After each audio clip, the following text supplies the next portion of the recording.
Sự đây bom ôn ở nia thay nét nhom nâng bằng hai video ông pi ca vài đầy ní cứ chỉ đây là dương trời váy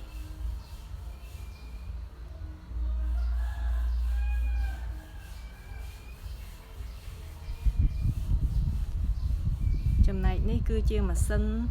vài đầy chẳng xôm bom ôn tôi sẽ ở nia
នេះខ្ញុំវាយដីលើកទី1រួចរាល់ហើយខ្ញុំនឹងវាយ2លើកបន្ថែមទៀត